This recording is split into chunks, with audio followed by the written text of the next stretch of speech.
আসসালামু আলাইকুম রহমতুল্লাহ। যাবতীয় কল্যাণের মূল কথা হলো এই কথা বিশ্বাস করা যে আল্লাহ তাআলা যা চান সেটাই হবে, আর যা তিনি চান না সেটা কিছুতেই হবে না। এমন বিশ্বাসী লোক মনে করে যে সৎ কাজ করতে পারা আল্লাহর আল্লাহর অন্যতম একটা নিয়ামত। তাই যখন সে কোনো সৎ কাজ করতে সক্ষম হয় তখন সে আল্লাহ তাআলার শুকরিয়া আদায় করে এবং আল্লাহ তাআলার কাছে মিনতি জানিয়ে সে বলতে থাকে যে তিনি যেন কখনো তার কাছ থেকে এই নিয়ামতকে ছিনিয়ে না নেন। আরও মনে করে যে অসৎ কাজ তার পক্ষ থেকে অপমান এবং শাস্তিস্বরূপ। ফলে সে আল্লাহর কাছে আকুতি মিনতি করে কথা বলে যে তিনি যেন অসৎ কাজ থেকে তাকে বিরত রাখেন এবং সৎ কাজ করা ও অসৎ কাজ থেকে বিরত থাকার দায়িত্ব তার মতো অধমের কাঁধে যেন চাপিয়ে না দেন। এই দোয়া সে আল্লাহর কাছে করতে থাকে। আল্লাহকে যারা যথাযথভাবে জেনেছে তারা সকলেই একমত যে সমস্ত কল্যাণের মূল হলো বান্দার প্রতি আল্লাহ তাআলার তৌফিক আর সমস্ত অন্যায়ের মূল হলো বান্দাকে অপদস্থ করা।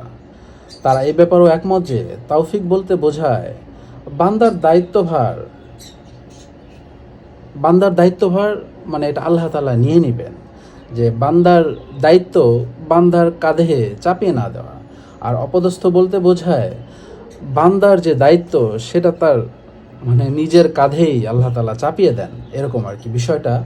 যেহেতু সব কল্যাণের মূল হলো আল্লাহর তৌফিক, আর তৌফিক হইতেছে আল্লাহ তাআলার হাতে, বান্দার হাতে নয়, সেহেতু এই তৌফিকের মানে যে ভালো কাজ করার তৌফিক এবং অসৎ কাজ থেকে ফিরে থাকার যে তৌফিক, এটার মূল চাবিকাঠি হইল দোয়া। আল্লাহর দ্বারস্থ হওয়া, সত্যিকার অর্থে তার কাছেই আশ্রয় চাওয়া, তার প্রতি আসক্ত হওয়া মানে ভালোবাসা থাকে এবং আল্লাহ তাআলাকে কঠিনভাবে ভয় করা।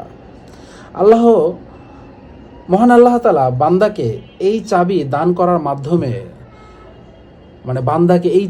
করার মাধ্যমে তার জন্য সমস্ত কল্যাণের পথকে আল্লাহ তাআলা খুলে দেন। অপরপক্ষে বান্দা যদি এই চাবিটা হারিয়ে ফেলে তখন তার জন্য কল্যাণের সমস্ত দরজা কাঁপতে কাঁপতে বন্ধ হয়ে যায়। আমিরুল মুমিনিন কে জানেন? ওমর রাদিয়াল্লাহু তাআলা আনহু বলেন, আমি কখনো দোয়া কবুল হওয়া নিয়ে ভাবি না, দোয়া করতে পারা নিয়ে ভাবি। কেননা দোয়া করার তৌফিক এটা পাওয়া মানে হইতেছে দোয়া কবুল হয়ে যাওয়া। সুবহানাল্লাহ।